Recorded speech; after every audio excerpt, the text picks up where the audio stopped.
could we start with you introducing yourself? Tell me your name, your title, and your company.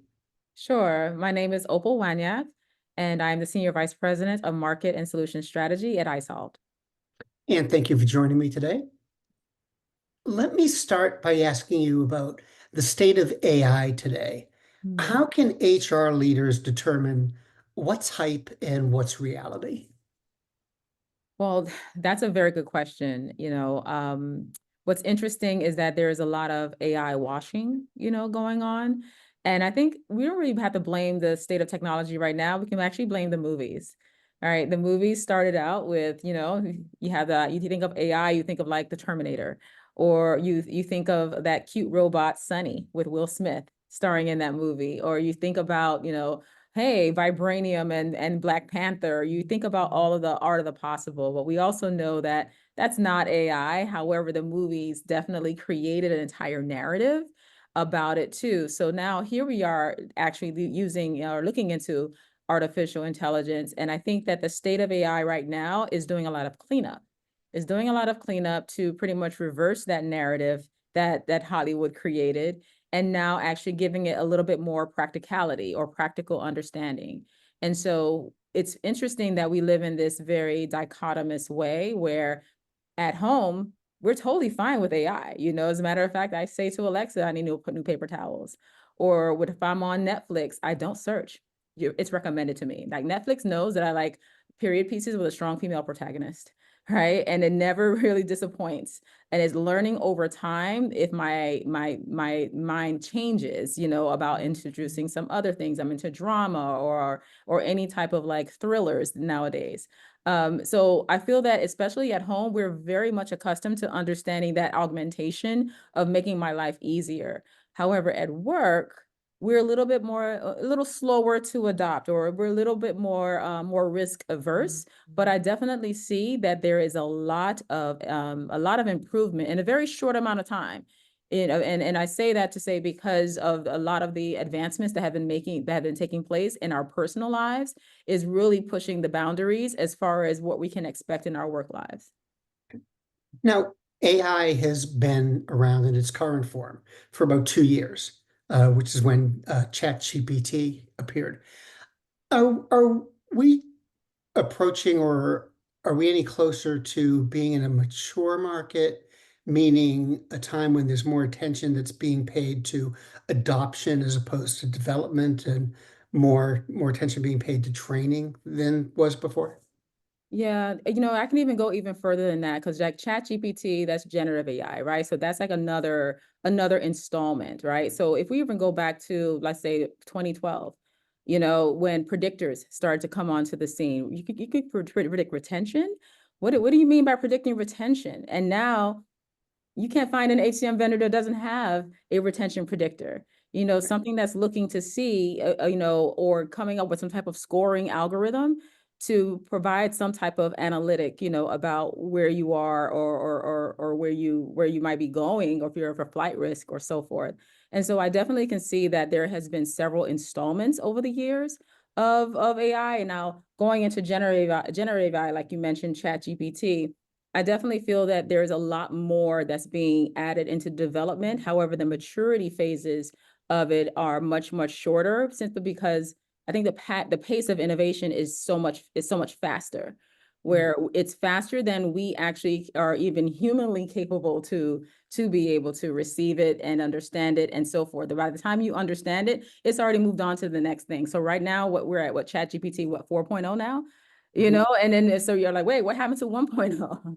I was like, oh, you missed it, right? And so just even seeing that how much of that type of development, I feel like development and training are definitely merging. That's the beauty, I would say, also of AI, because AI understands that it's constantly having to learn.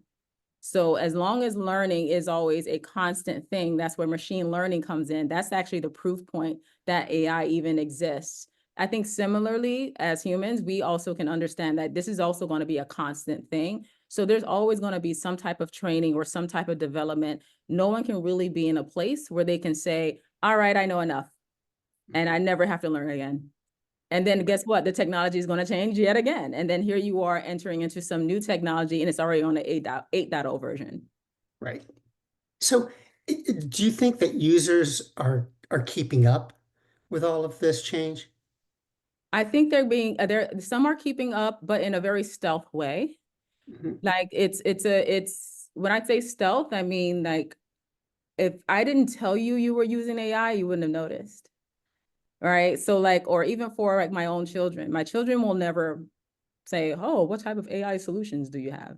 They will never say that, like they don't know that AI is there, but they know the absence of AI. Like they know, like, wait, what do you mean? Like this is not recommending or the search is like flawed or, things like that. They understand like what's not optimal, Mhm. because they are native AI. They're not just native digitals, they're native AI digitals. And so even understanding that I would say that the AI is going to become more of a baseline, really no different than I think it was Stephen Eng who said like AI is the new electricity, right? And so electricity, I wasn't around when it was discovered and played and people did wiring for buildings and stuff like that. I wasn't around for that. However, it did have its own maturity curve where people walked into buildings and was no longer lit by candles. Or Mhm. people like, wait a minute, out of the ceiling, there's lights? Like, what is this? Or people thought it was like, oh, it's the apocalypse. It was that level. And now you walk into a building, you don't ask to see, do they have electricity? It's pretty much assumed, right? However, in my lifetime, I did see how the internet definitely took off. Where I work for a SaaS company, so you think about it, the company I work for probably wouldn't even exist or be selling a very, very different product. It's pretty much assumed that the internet is there. Like you don't really even walk into a place and ask, do you have internet access? You pretty much ask, what's the Wi-Fi passcode? Like that, or what's the Wi-Fi that I need to connect to? It's already assumed that it's there. And I believe that, of course, that was a much shorter maturity window than electricity took. Electricity took a lot longer. Internet was much shorter than that. And I can believe that AI is going to be very baseline very, very soon too. So I think the maturity curves, especially as innovation continues to mature too, they get very much shorter and shorter to the point that adoption is not necessarily one of those things that we're really paying attention to. It's just one of those things. It's like it's being introduced. So everyone who's using Alexa, they didn't ask them like, hey, what about AI? Or you weren't asked any questions about AI. You just say, here's a new technology, and then you just started using it. If I told my mother that she was using AI, they're like, I am. So we might be looking at it as like how we would adopt a new technology, but I feel that the more adoption is more played in a stealth manner, Mhm. we're not even going to be able to truly understand the signage on adoption, so to speak. Now, what about customers? And in this case, in the case of isolved, it would mean employers, the people who are buying the applications that include AI. Are they becoming more comfortable with the whole idea of AI and comfortable with its potential and understanding of its limitations? You know what? Absolutely. I definitely can see here at iSolve, we run a lot of our own surveys, especially with our customer base. And, having 177,000 customers, you learn a lot, right? And so we definitely can see that AI has moved beyond its experimental stages. So in one of our reports, we saw that 81% of HR professionals at companies use AI tools on regular daily tasks. And so it's not until we actually start to uncover what are the tasks that you're using that we are able to share with them, hey, guess what? That's AI. And a good example of that is the retention predictor. Retention predictors have been around since what, 2012?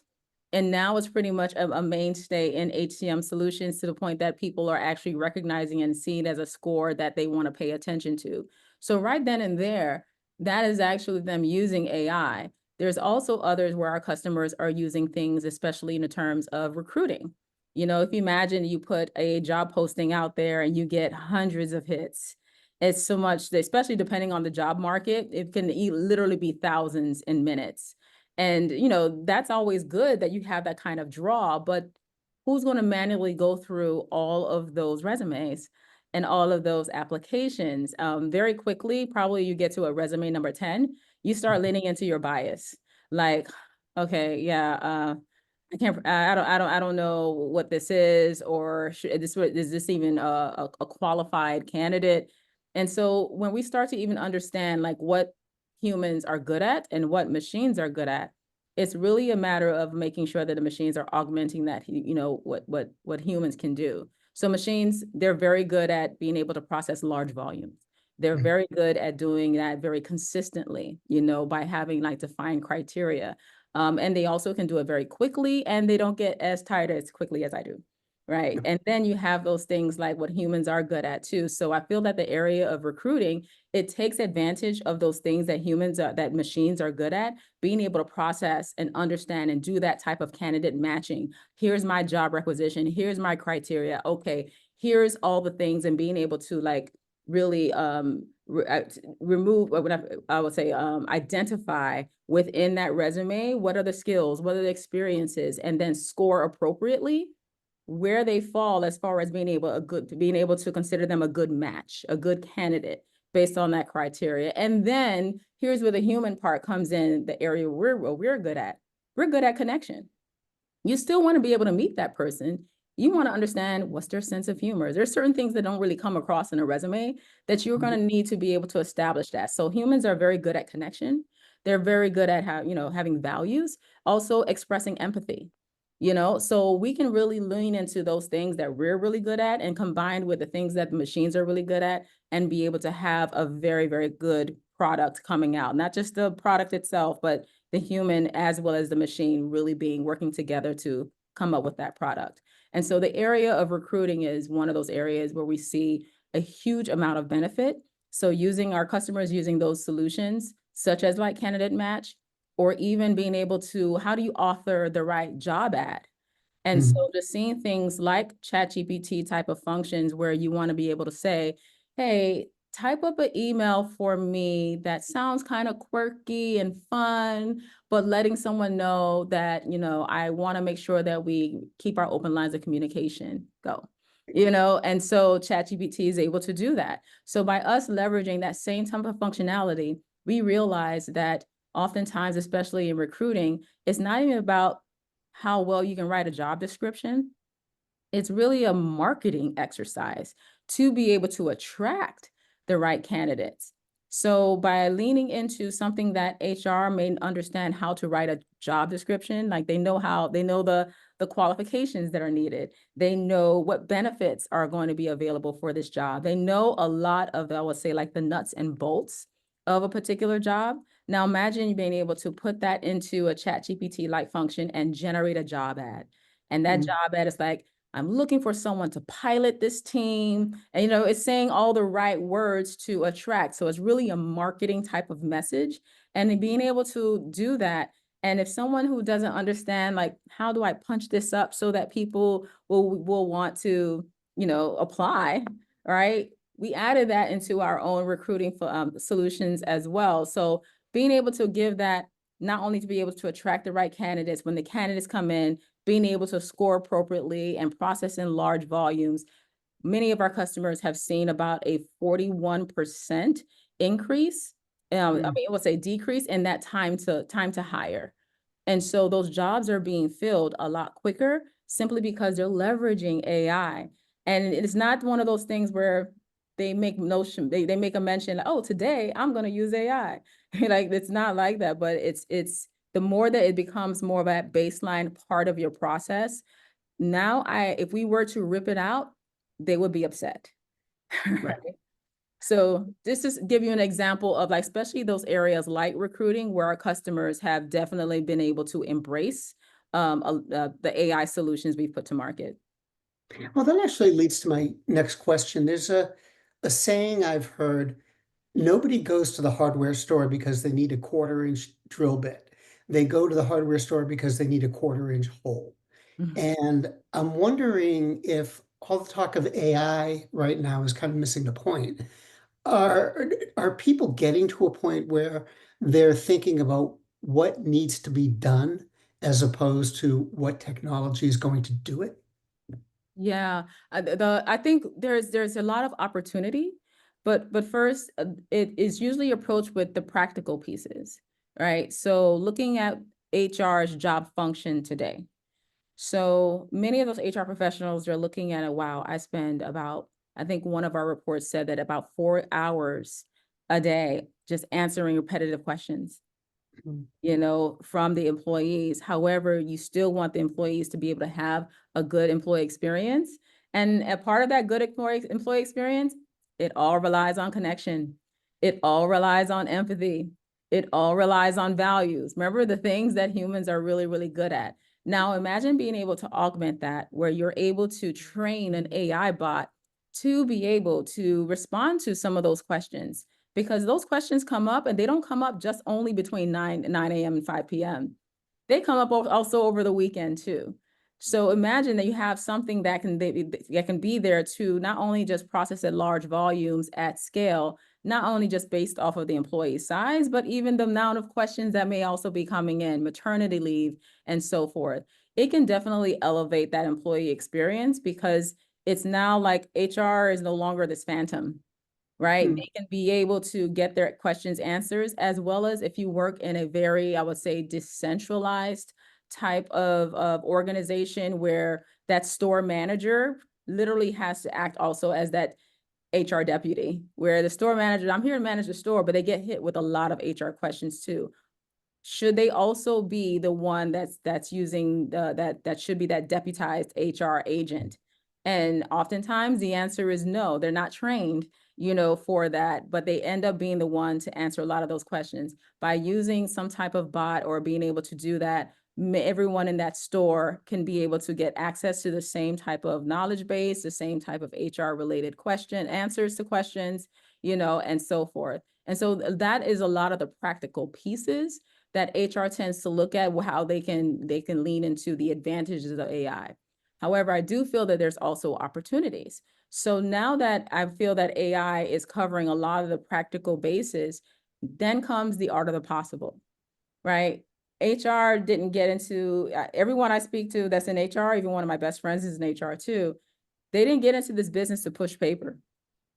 They Right. didn't get into this business to do all of the tactical things that they're being pressed upon. So we always talk about this, and we hear about, especially from analysts and influencers and the like, talking about focusing on more strategic initiatives. But no one has really painted a picture on what those things can be. So I think we're really going to be at a point where AI will give HR the ability to imagine the art of the possible. What are some of those things that you wish you could be doing, and make AI basically be a part of that particular journey? So what are you hearing from customers about all this? That's the first question. The second part of the question is how do you work it into product development? But you're out there talking to people. So what are the interactions? What's the message you're getting? Well, we get a lot of accolades from our customers, especially in the areas that's hitting them the hardest, such as like I would say the more transactional areas, like recruiting, places where people are really feeling the brunt of not having enough of I would say the labor force and all of the market forces that are coming down on them there. Also in the area of like payroll is also a great one too, where having that anomaly detection further upstream, having that understanding and be able to say, pump your brakes. You need to take care of this now, or else it's going to be a problem for you later on. Also in the area of just really understanding if there's some type of fraud to detect, right? So the area of payroll, if you imagine, of course, that's any type of money movement is going to be very, very sensitive, as well as a lot of the criminals will also try and intercept. And so a big part of that is that not only as a vendor, we're doing our part, but it's also important that our customers also do their part as well. So helping our customers with being able to do some type of fraud detection, or we've identified about 25 different types of markers or levers to be able to push or pull, or things that they need to do to check and balance some of those things. Those have been well received, especially from our customers who may have had some type of issue, somewhere in their past. Another area of interest is definitely in terms of anything around talent. It's especially around like learning experiences. Um, one thing about, especially for the multi-generational workforce, everyone has their own path. And we're no longer in that place where we oftentimes many managers would assume that, oh, Mark, you're trying to take you're going to come and take my place. You know, you report to me, so I'm going to train you up to be a manager one day. And what if you're like, no, I want to be the chief revenue officer. How do I prepare you for that? Right. And so many people coming into the workforce, you can no longer assume that the people that are working in your team want to take your spot or even want anything remotely close to that. They may have other dreams. And so the entire like opportunities for learning, some may be outside of the domain and some things may be within, but it's really about empowering that employee to be able to understand what are their interests, what are their motivators, what are their detractors, you know, and of course, being able to align the appropriate learning experiences with that. It's kind of like the same Netflix paradigm. They better not offer me up some anime. I will be highly upset. No disrespect to anyone out there who likes anime, but it better not be in my feed, right? But so similarly, you don't want to offer up a learning path or learning experience that's going to really detract people from wanting to even be there because it's not even a part of their purview as far as their interests go. So just even understanding those things. So like going from talent acquisition, payroll, even into talent management, I think we pretty much have gotten a very good grasp on different areas to be able to give our customers that leg up. And so those customers have definitely come back and said, wow, this is great. At the same time, they're also being pushed to do more with AI. And it's a pretty nebulous type of ask when it comes to that, simply because AI is already proven to help you with productivity in our personal lives. So they're also being asked, which ends up the question that they also bring to us is, what AI solutions do we have available today? What type of AI solutions will we plan on bringing to market to be able to make their lives easier? In what capacity? And how do they show up more strategically in those rooms? Opal, it was great to meet you. Thanks so much for joining me, and it was fascinating talking to you. Awesome. Thank you so much, Mark. I appreciate this.